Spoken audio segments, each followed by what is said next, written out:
The sun was merciless. Donald Trump sat on the hot sand, his once pristine suit covered in dust, his signature hair disheveled. He had been flying for an important meeting, of course, only the best meetings, but something had gone terribly wrong. Unbelievable. The worst landing. Just terrible. The jet lay in ruins behind him, half buried in the golden dunes. The pilot was nowhere to be seen, probably ejected before impact. There was no phone signal, no Wi-Fi, and worst of all, no Diet Coke. Trump reached into his pocket, pulling out his gold-plated pen. Okay, not the most useful survival tool, but it's classy. He checked his other pockets. One bottle of water. That was it. The desert stretched in every direction, endless and unforgiving. The heat pressed down like a wall, and the sand reflected the sunlight, blinding him. Trump put his hands on his hips. All right, no problem. We can fix this. Some people would panic. Not me. I'm a fighter. Taking a deep breath, he turned to the only logical plan. Find shelter. Find water. Find a way out. With one last glance at the wreckage, he started walking. The sun was relentless. It scorched everything beneath it, turning the sand into a sea of molten gold. Donald Trump trudged forward, his once fine shoes now filled with grains of burning sand. His suit jacket was draped over his shoulder, and sweat trickled down his face. Terrible heat, just terrible. Hottest desert, hottest ever. You wouldn't believe it. His throat burned. The single bottle of water he had left was half empty, or half full, if he wanted to be optimistic. But optimism wouldn't keep him alive. He had to ration it. The dunes stretched on endlessly in every direction, making it impossible to tell if he was making progress. No signs of life, no landmarks, just sand. I've built hotels in the middle of nowhere. Vegas? Incredible. But this is a disaster. The mirage of luxury. As the sun beat down on him, his mind began to play tricks. In the shimmering distance, he saw it. Tall glass towers, golden buildings, fountains of ice-cold water, people in suits shaking hands, a red carpet leading into a luxurious air-conditioned lobby. Trump Tower Desert Edition. Genius! Why hasn't anyone thought of this? His pace quickened. His heart raced. The heat didn't matter anymore. He could already hear the applause, the investors cheering as he walked toward the entrance. And then, it was gone. Just sand.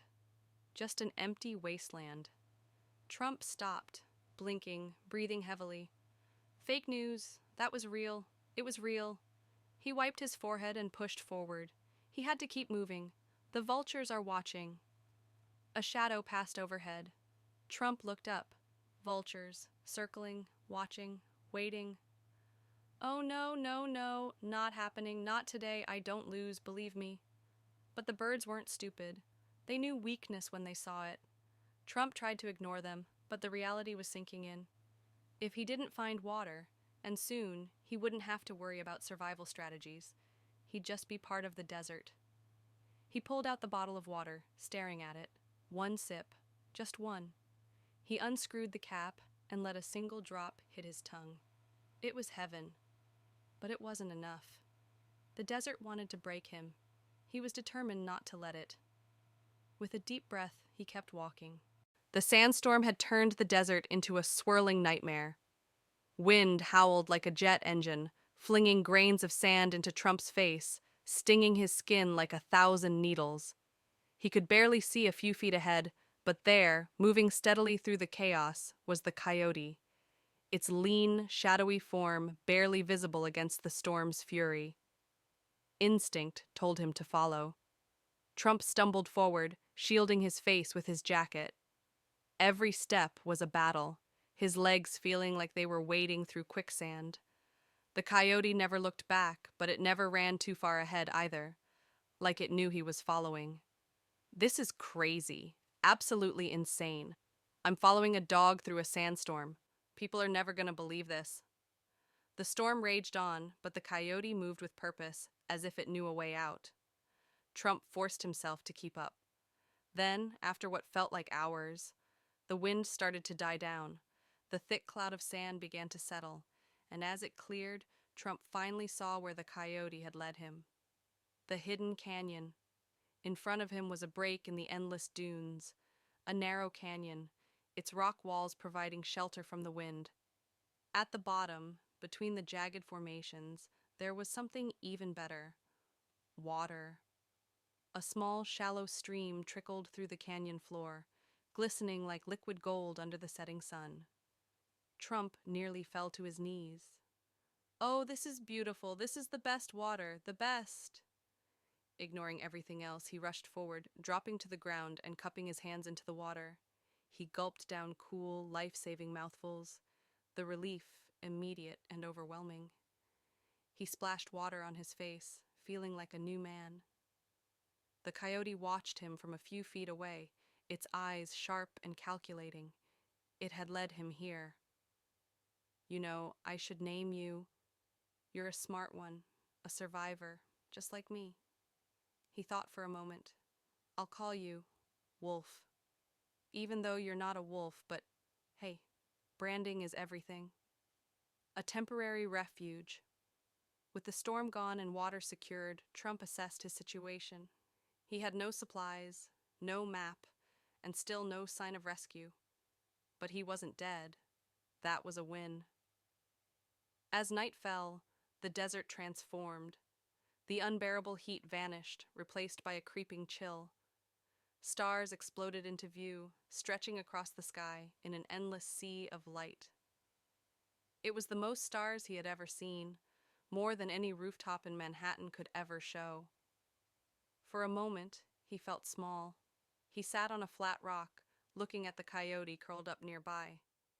"All right, Wolf, you helped me today. I'll give you that. But we're not done yet. We're gonna figure out a way out of this mess." The coyote's ears flicked, but it didn't move. Trump leaned back, looking at the stars. "Tomorrow we find civilization. Believe me." With that, he closed his eyes, letting exhaustion finally take him. He had survived another day. The desert was silent when Trump woke up, except for the occasional whisper of wind between the canyon walls. The air was still cool, but the sky was already turning golden, signaling another scorching day ahead. His body ached, from dehydration, from exhaustion, from the sheer madness of surviving a sandstorm. But he had no time to dwell on that. He was alive, and so was the coyote. Wolf sat a few feet away, staring at him with those piercing yellow eyes. Not friendly, not hostile, just watching. Trump sat up, stretching his arms. "All right, Wolf, what's the plan? I assume you know where civilization is, right? I mean, you led me to water. That was great, very smart. Top-tier navigation. But I can't exactly build a Trump Tower here, so we need to move." The coyote simply yawned. "Yeah, okay, thanks for the input." The search for an exit. Trump knew staying put wasn't an option. The canyon had given him temporary shelter, but if he wanted to be rescued, he had to keep moving. The biggest challenge was figuring out which way to go. He had no compass, no GPS, no helicopter with his name on it, just endless desert in every direction. But then he noticed something. Wolf had stood up, and he was walking. Slowly, deliberately, the coyote began heading toward the canyon's exit, where the rock formations opened back into the dunes. "You're doing it again, huh? All right, fine. I'll follow. But if you take me in circles, Wolf, we're gonna have a problem." Signs of hope? For hours, Trump walked behind Wolf. The desert stretched endlessly ahead. The heat returned in full force, turning the sand into a blistering oven beneath his feet. The bottle of water he had taken from the canyon stream was already half gone. But then, something appeared on the horizon. At first he thought it was another mirage, but as they got closer, he saw it was real. A road. A long, dusty stretch of road, cracked and weathered, cutting through the desert.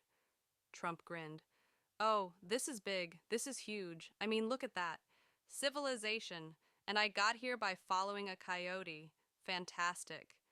Excited, he jogged toward the road, ignoring the way his legs screamed in protest. If there was a road, then sooner or later there'd be a car, a truck, something. He turned back toward Wolf. "Hey, buddy, you did good. Really, really good. Maybe the best. The coyote stood at the edge of the sand, watching him. Then, without warning, it turned and walked away.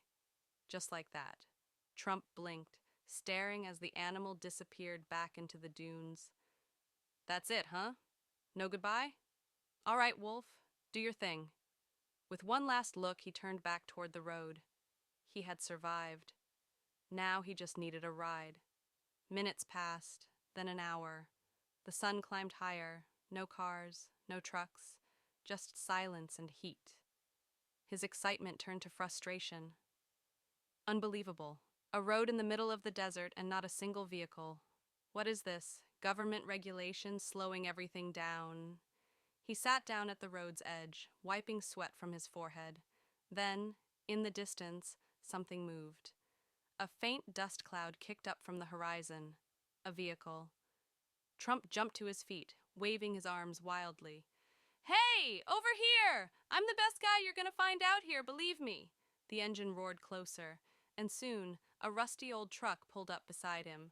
The driver, a rugged-looking man in a cowboy hat, leaned out the window. Well, I'll be damned. You look like hell, buddy. Where the hell'd you come from?